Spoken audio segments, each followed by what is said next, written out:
아하, 안녕하세요. 자, 플래너TV입니다. 반갑습니다. 자, 오랜만에 영상 이렇게 올리고 있습니다. 제가 일원동에서 이렇게 와가지고, 어, 하늘을 이렇게 딱 찍고 있는데, 하늘 여기 봐봐.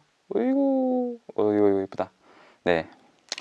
자, 제가 이제 프리랜서 생활을 이번 달에 이제 회사 그만두면서 해야 되는데, 음, 뭐 솔직히 준비한 게 그렇게 없는 것 같아요. 근데 그래도 이제 계속 영상 찍어가면서 제가 나름대로 뭔가 한다라는 걸 계속 보여주고 싶어가지고 지금 방금도 지금 5M 클럽 아침에 일단 또 운동도 하고요. 제가 이제 뭐 못했던 이야기들을 조금씩 올려가면서 이런 얘기를 해도 되나 싶을 정도로 그 얘기를 하면은 그냥 사회적인 제약이 있을까 막 그렇게 막 두려워가지고 못했던 말들이 많은데 그런 얘기들을 조금씩 풀어가면서 이제는 뭐 솔직히 해도 괜찮겠다 생각을 하거든요. 제 나이도 이제 30대 중반이 됐고 이제 꺾이는 나이니까. 네, 그래서 뭐 이런 얘기는 해도 괜찮겠다 싶어요. 왜냐면 더 이상 이거를 계속 갖고 다니면은 솔직히 제가 계속 올리는 영상들마다 좀 거짓말을 한 느낌이 너무나 들어가지고 그러니까 이게 솔직히 제가 겪었던 삶이고 그리고 예전에 그런 과거였는데 이런 것들을 올리면서 그냥 허심탄회하게 넘어가고 그리고 이제 또 미래지향적으로 뭐 많은 좋은 얘기들을 하는 게 좋지 않을까. 저는 그렇게 살아야 된다고 이제는 생각을 하게 됐어요. 저는 공부를 좋아하는 사람도 아니고 그리고 이제 좀 노는 걸도 좋아하는 사람인데 놀다가 또 좀 많은 사고를 당하고 그 네.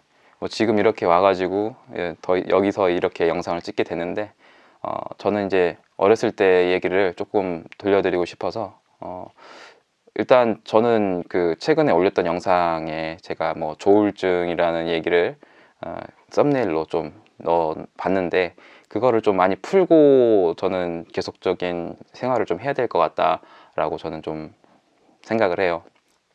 조울증이 처음에 걸렸었던 때가 일단 20대 제가 군대 시절에 걸렸어요.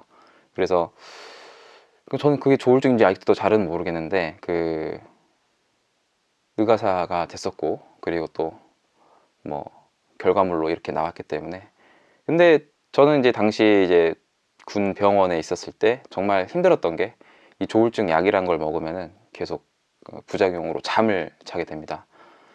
그 잠을 자는 걸로 인해서 하루를 살아야 되고 그리고 하루를 마감해야 되고 약을 매일 먹어야 되고 그렇게 하다 보니까 그러니 예전에 있었던 그런 뭔가 흥분의 도가니 이런 거를 이제 미치도록 이제 몸에서 이제 받아들이면서 세상을 뭔가 좀 바꿔보자고 막 그렇게 생각을 하다가 결국엔 뭐 겁이 많아서 다행히 이 겁이 많아가지고 그래서 뭔가 좀 좌절을 빨리 하고 그렇게 이제 사람들의 보호를 받으면서 병원 생활을 하게 됐죠. 이제 거기서 이제 약을 먹으면서 처음으로 야, 세상의 끝이 이런 건가? 라는 느낌을 좀 많이 받게 됩니다. 그래서 거기서 좀 저도 저 자신한테 좀 나는 정상적인 사람이다 라고 그나마 느낀 건 그 정신병동에 갇히게 되면 분명 저뿐만 아니라 다른 뭐 다양한 사람들 있잖아요. 그래서 그 어떤 한 친구가 이제 미술 치료라는 걸 이제 받으면서 그림을 그리는데 저도 받았죠. 근데 그 친구와 저의 그림의 차이는 어떤 거였냐면 그 친구는 이제 저는 보고 깜짝 놀란 게 손에 이렇게 칼을 딱 꽂는 그림을 이제 그 친구가 미술 치료하면서 그린 거예요. 저는 이제 그런 그림을 처음 보니까 당시 어렸을 때니까 그래서 저는 진짜 미친놈이구나 라는 생각을 하게 됐고 저는 이제 연극을 당시 이제 했었고 그리고 이제 저는 계속 무대 위에 서고 싶었고 그런 생각이 가득했기 때문에 그냥 단순하게 스케치북에다가 그림을 그렸어요. 그림을 그렸는데 어떤 그림이냐면은 이제 무대 멋있는 무대를 딱 그려서 제가 거기에 서야 되는데 거기에 사람이 없는 거야. 나라는 사람이. 그러니까 세상에 내가 없는 것 같다라는 그런 뭐 심리적인 이야기일 수도 있겠죠. 근데 그렇게 그린 그림하고 그 다음에 이제 손등에다가 칼을 꽂는 그림하고 근데 진짜 잘 그렸어요. 미술 학도 같다는 그런 생각이 들었는데 손만 그렸으면 좋았을 건데 그래서 나는 이 세상에 이런 사람은 처음 봤다. 근데 미술 심리 치료니까 얘 심리가 이렇구나. 이 갇힌 공간 안에서 그릴 수 있는 그 가장 자신만의 그런 느낌을 그리는데, 근데 솔직히 좀 섬뜩했죠. 옆에 있는데도 불구하고. 근데 그 얘기를 나눠보면은 그런 뭐 폭력적인 그런 거는 별로 느끼지는 못해요. 그냥 내면에 있는 그냥 그림만 그리니까. 솔직히 그 아이가 그냥 그림을 잘 그리는 것 같다라는 생각밖에는 안 들었어요. 무섭긴 했지만. 그래서 당시 이제 갇힌 곳에서 내 치부를 좀 뭔가 들키지 않고 싶어서, 왜냐면 모르는 사람들이었고, 그런데도 이제 결국에는 이제 내가 원하지 않은 의가사를 하게 됩니다. 의가사라는 걸 그 당시에도 뭐가 의가사인지 잘 모르는 그냥 멍청한 아이였고, 누군가는 그렇게 얘기하잖아요. 이제 군 시절의 의가사는 뭐 신의 아들만 할 수 있는 것이다, 뭐 이런 얘기도 많이 하는데, 나는 뭐 그냥 그렇게 되기는 원하진 않았어요. 그냥 조용하게 군대 생활을 마무리하는 게 어떨까, 그게 가장 큰 바람이었고, 만약에 내가 이렇게 나가면 사회생활에 적응을 못할 것이다, 그리고 많은 페널티가 부여가 될 것이다 라는 그런 생각이 휩싸여 가지고, 진짜 그 군대에서 의가사를 하고 나서 나오고서도 좀 많은 방황을 했죠. 솔직히 이제 제가 이제 의가사를 했다라는 거, 그리고 조울증이 있다라는 거, 난 처음 듣는 병이니까 두려움이 많았죠. 이런 내가 병을 앓고 있다라고 사회에 얘기를 하고 다니면 그러면 나에게 뭐 페널티가 있을 것이다. 근데 정확하게 말하자면 우리 형도 그거를 잘 몰랐고 나도 그거를 잘 몰랐어요. 그러니까 그냥 그 병이 있다라는 것만으로 두려움이 가득한 거죠. 왜? 겪어보지 못했고 전문가들의 이야기를 들어보면은 이거는 불안한 병이다, 뭐 어떻게 사회적으로 큰 뭐 문제가 될 수 있는 그런 확률이 있는 병이다, 뭐 이렇게 얘기하는데, 조울증 환자의 뭐 그 범죄 확률이 일반적인 그 사람이 하는 그런 범죄 확률보다는 적으니까, 그 통계상으로 그렇게 나오는데, 한번 이제 일을 일으킬 때 좀 크게 일을 일으킨다고 하니까 그게 두려운 거죠. 네. 그런 힘 자체가. 네. 저는 이제 지금은 그런 그 컨트롤을 계속 나 스스로 잘 할 수 있는 그런 마인드를 갖고 있고요.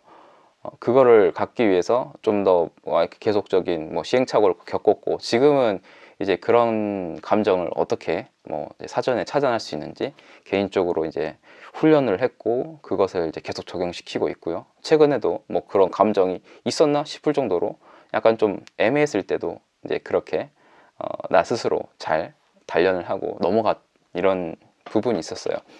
그러니 이제 뭐 자기 개인의 시간을 좀 가져야 되는 것도 있겠지만, 그래도 이제 이 사회생활을 할 때 내가 이제 어떤 역할을 하려면 그런 것들을 스스로 잘 공부를 해야 된다라고 생각을 하고 있습니다.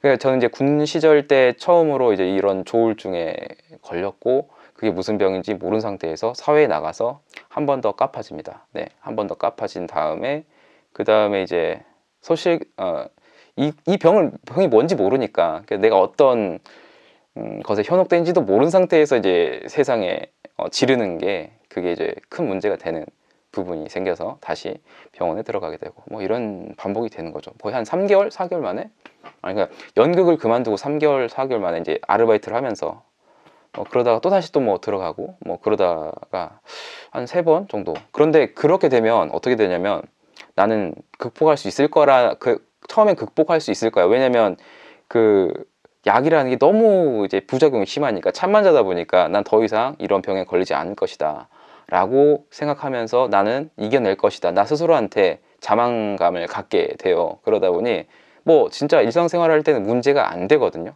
예. 근데 어느 순간 나 자신한테 속는 순간이 와요. 네. 그게 어떤 거냐면, 그러니까 내 안에 있던 응어리들을 평소에 풀어줘야 되는데 그거를 안 하는 거예요. 고집을 부리게 되는 것이죠. 왜? 나는 그게 뭔지 모르니까.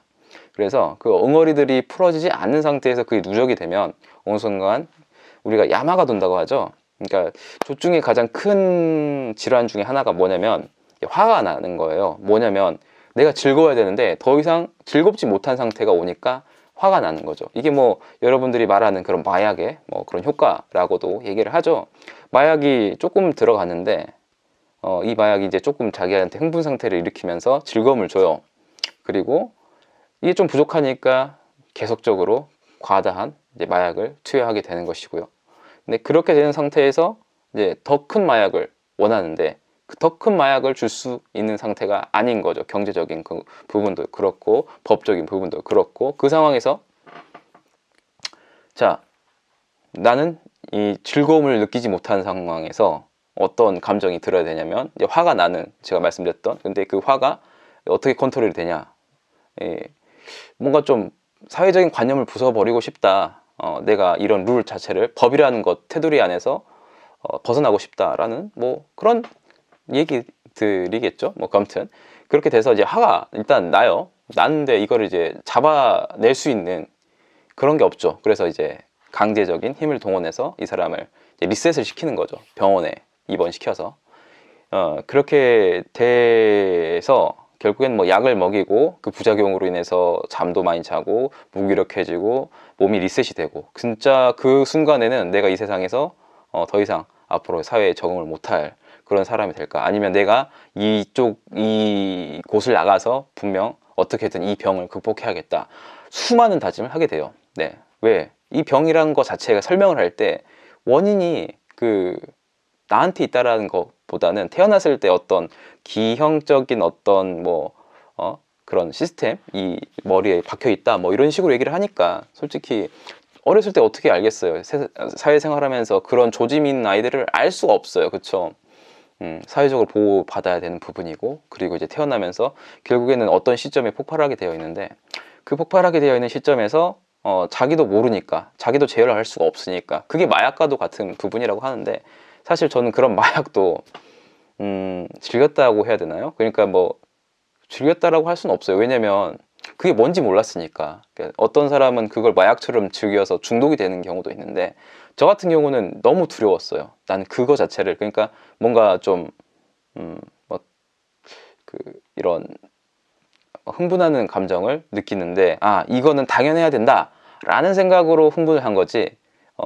그리고 이게 이제 나를 위한 게 아니라 많은 사람들에 대한, 그러니까 공연으로 좀 풀었거든요. 근데 이게 이제 군대 안에서는 이제 그런 모든 게 오픈되어 있는 공간에서 내가 이제 뭔가 좀 숨기고 싶은, 남들과 다른 숨기고 싶은 그런 생각이라든지 사상이라든지 이런 것들을 이제 표출을 못하니까, 개인적인 공간이 없으니까 그 순간 이제 이게 누적이 돼서 1년간 그런 상황을 계속 풀 수가 없는 상황에서 이제 이게 터트려진 게 된 것이고, 그렇게 됨으로써 나는 그래 조용히 살고 싶은데 그냥 군대에서 나를 이제 이렇게 아웃을 시키고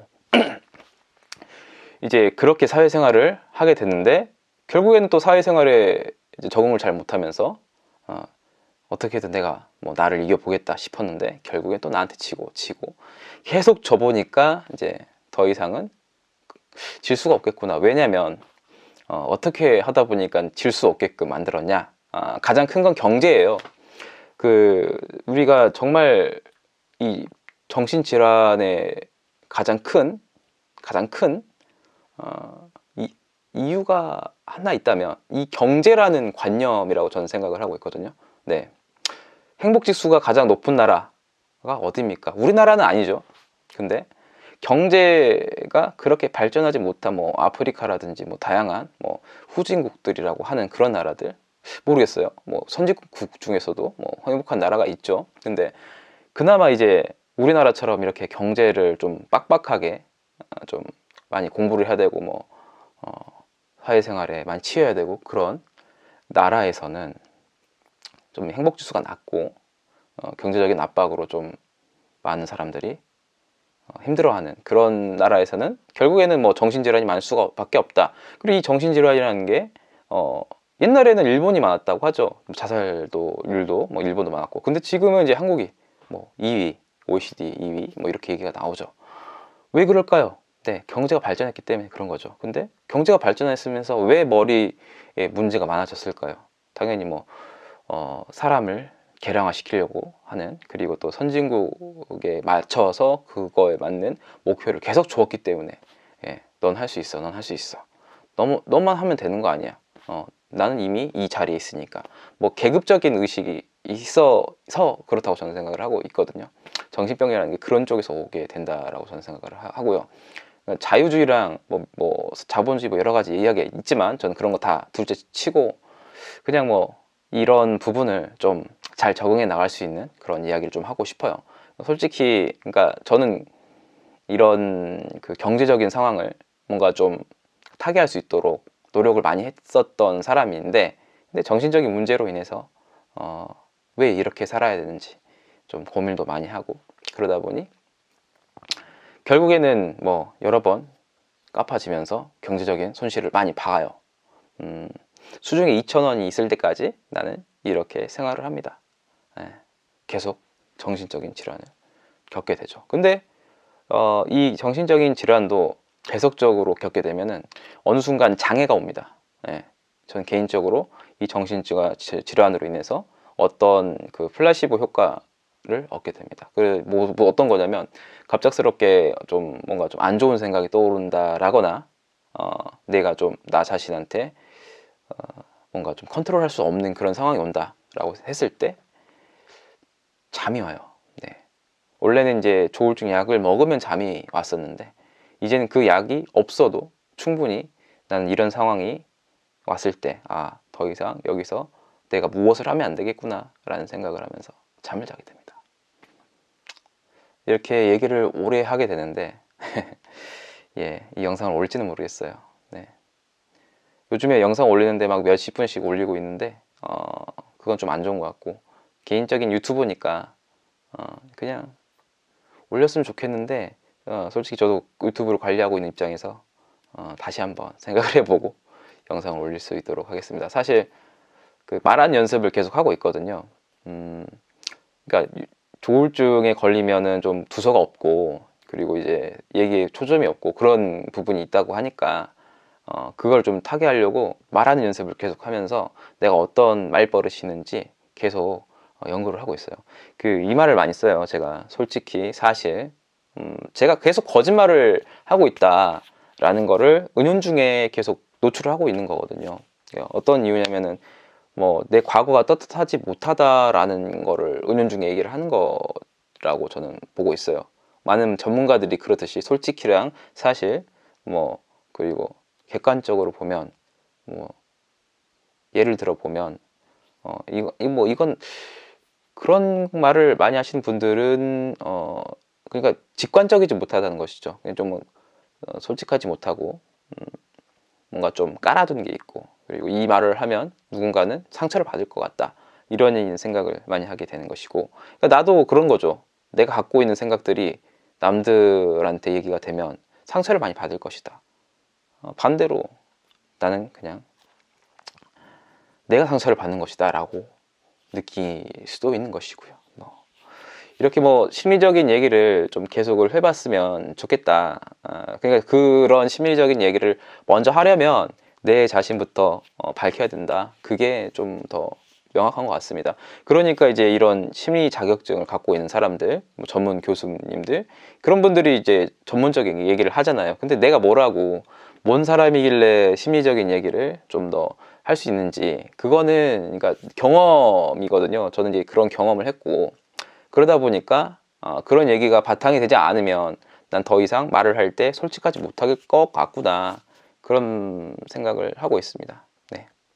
오늘 이렇게 좀 얘기를 해봤고요. 뭐 어떤 생각을 가지실지는 모르겠지만 인생이 뭐 이렇죠. 내 인생이 앞으로 뭐 잘 나갈지 못 나갈지는